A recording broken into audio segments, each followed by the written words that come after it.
Good day, YouTube. Alan here.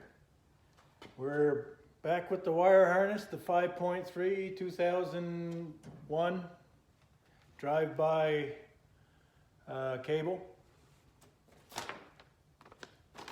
We have the appropriate pinouts, blue and red.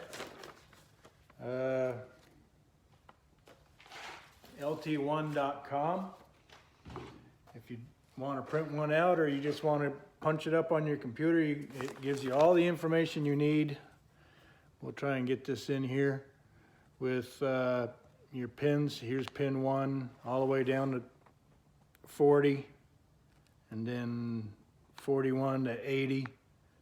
And yellow, anything in the yellow you can remove if you're not doing emissions. Just go ahead and remove it. I'm doing a street rod, rat rod, so yes, they're being removed, and this is the whole purpose of doing this. Blue, you are underneath these connectors here. There's 3 or 4 connectors up top. You just take the pin out from the computer, follow back up there, cut it, pull it, mark it appropriate. This is your PCM ignition supply, PCM battery supply. These kind of orange tannish ones are options. You can leave them in, take them out, whatever.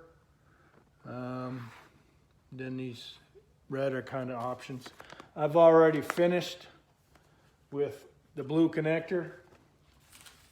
Try to make it easy for ourselves. The blue connectors here, mark it. It's going to be 1 through 40 on the top side, 41 through 80 on the bottom. Find your wire, pull it. We'll show you that in a second. Mark it with a piece of tape, blue, so you don't mix them up if you pull them both apart, or leave the connectors on. These are the ones that I've already followed up through and removed from here. Just delume everything up to your first leg. So this will be plugged in on the driver's side inner fender well to your ECM. And underneath the ECM, you got your plugs here to C1, C2, C3. I've got wires here that are already cut and pulled over. These wires I've got all labeled. These are the blue wires. I've got them marked, ignition, PCM ignition, brake, TCC brake, and OBD tube. So you can plug in your laptop. You still got a computer on there. It's kind of nice to be able to tune it and to see what's going on if you do have an issue. So basically, I've got it strapped down. The zip ties here loose. Everything's loose. And as you finish the one leg here, I just put some zip ties. You can tape it. You don't want to lose the wire memory. The wire has a memory as it's laid out on the engine. So this is the whole table I've got basically set up as laid out on my engine, and I have zip ties throughout, and they're screwed to the table here with just a little metal thing I had laying around. I ran the zip tie through it and left it loose. So when I get up to this leg, I can detape it, pull it. So basically, here's our fender well. Comes over across to the top of the engine. Y's off right here. Goes off down the top of the engine, down back into a ground, out to the transmission. Before there, we do have the coil pack and the fuel injector coils. And it splits off right up the top of the engine to your alternator. Comes down below your crankshaft pulley, out to the starter. And so that's that leg, and then the other leg splits off top of the engine, goes down back to the coil packs, another ground, and runs off to your airflow sensor, back across the firewall to oxygen sensor. And what else we got here? Coolant tank, auxiliary box, second O2 sensor. Most of that will get deleted, but there's some nice long wires there. So tip on getting these connectors apart on your bales here, they just snip in. You see those, they tend to corrode pretty good. You can come in, if they're really corroded bad as mine are, these are the first ones I've saved. I've come in with the channel locks. Applied a little pressure, wiggle them around a little bit, scrape it out with a screwdriver, and I was able to save these. A lot of guys have difficulty saving those. I thought I'd show you that. With your things, with these red ones, you just insert a screwdriver here, kind of pry up on it, insert your screwdriver, both ends, and these will pop off. Then you're left with your red and blue connectors. I've already got wires pulled and marked. That's a blue wire. What do we got here? We've got 34 on the red pin out. That's the red connector. 34 is a yellow, and it says it's green white. So we'll just verify it's green and white. Yes, it is. And that can come out. Now I was cutting them before, but the easiest thing I've found for me to do is to push it straight through, and it'll pull, and you can actually grab it, pull it out. Let's see if I can't get you in here a little bit better.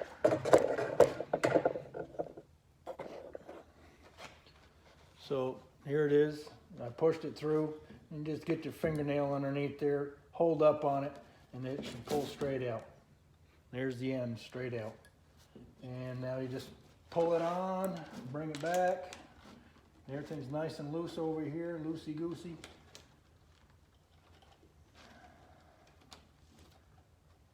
Follow it back.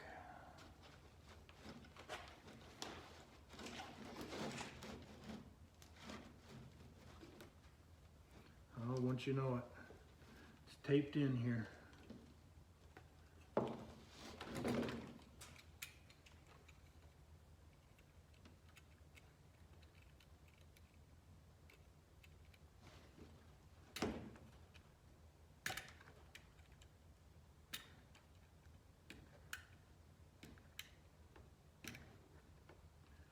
And don't cut your fingers.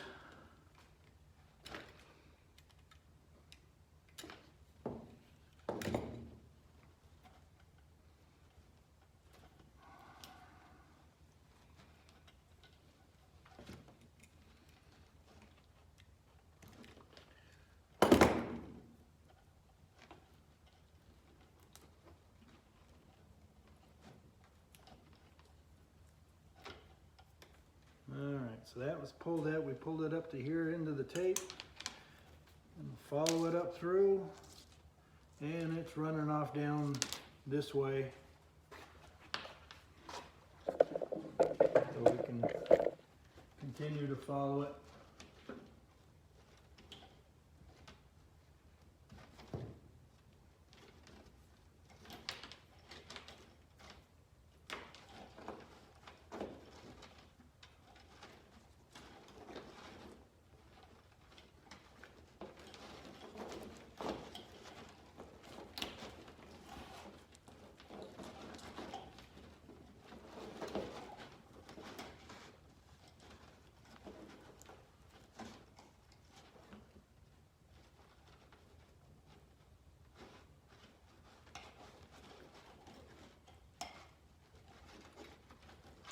Well, it's buried in there.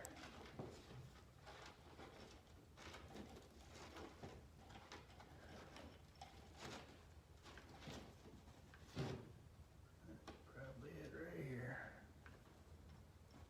Yep.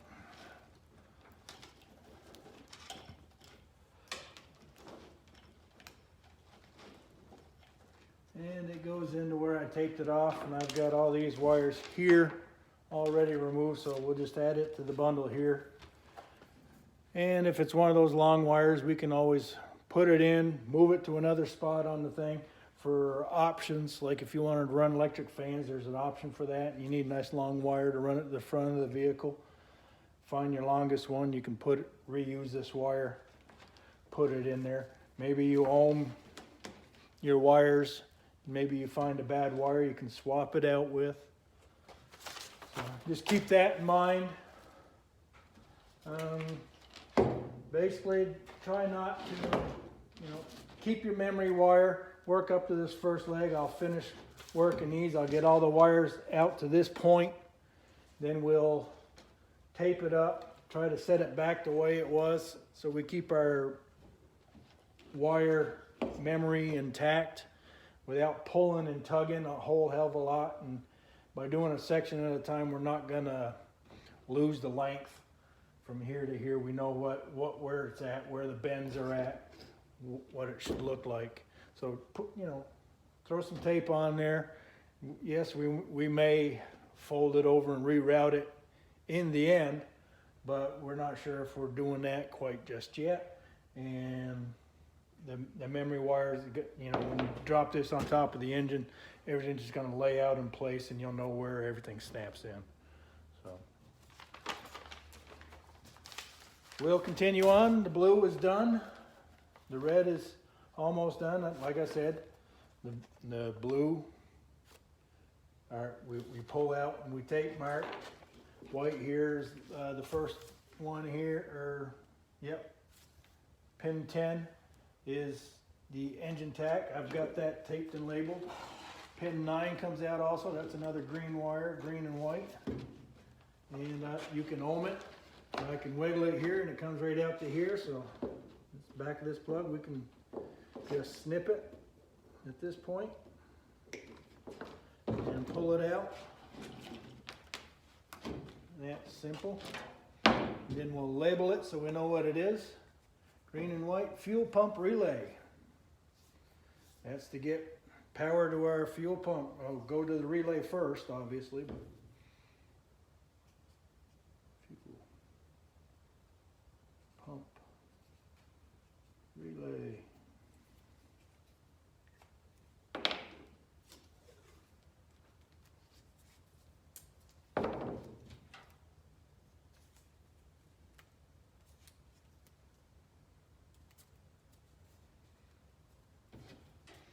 All right, that's 2 of them. I'm going to keep on keeping on. We'll get this wire wrapped up. We may get some more pictures in here real quick, or a little more footage of it if you need to. I've still got a whole nother harness. I've got the blue and green for the 6.0 harness to bring in here and get some on there. So, something you want me to try to focus in on, or any other ideas, let me know. Put it in the comments. We'll try to get to you. Try to answer you. Like I said, lt1swap.com. At the end of the video here, I'll put a link to his page. If you go to the .com, there's a ton of information in there. Explore.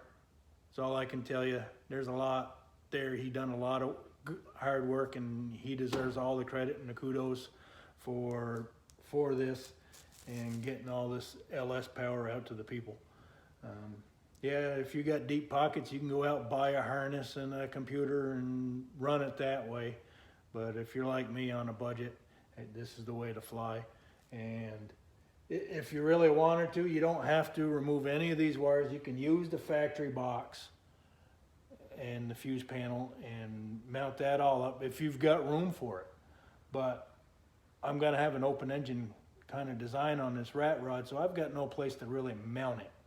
So, my thoughts there is we're going to try to take it back to the inside, just inside the passenger side of the cab, and mount it on the inside, out of sight, out of mind, and hide as much wires as we possibly can and still have a nice looking rat rod.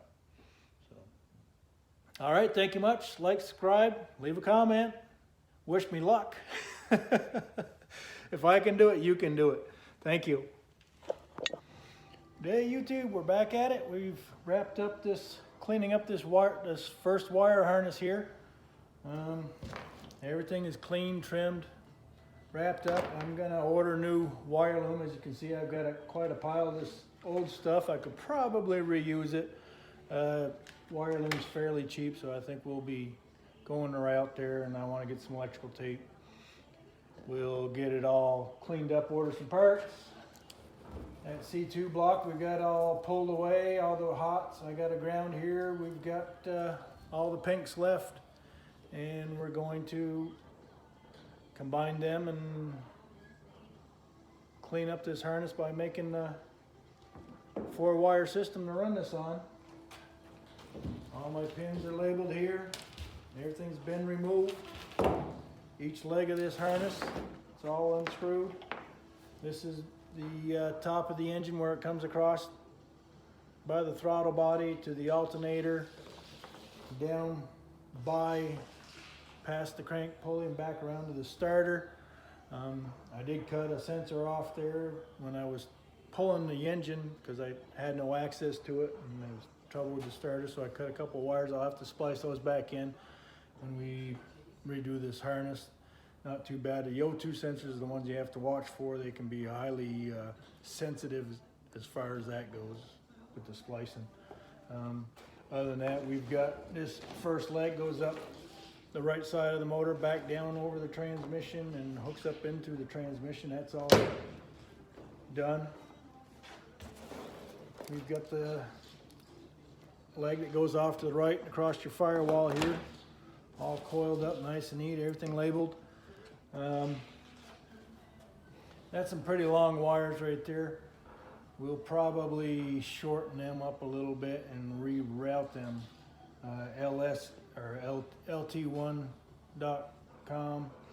I was watching his video this morning, giving myself a quick memory refresher course here this morning, and he actually rerouted the MAF sensor back over so it would come back up instead of going across the firewall down the fender to the airflow sensor. It makes more sense to run it along the injector plugs on there and bring it forward, and you'll have probably about 4 feet of wire to relocate that with. So that's probably what we're going to do there. Like I said, we're going to wait till we get tape, some wire loom. We'll dress this up nice and get her back together. So there's one down, one more to go. Stay tuned, like and subscribe. Leave a comment if you need to.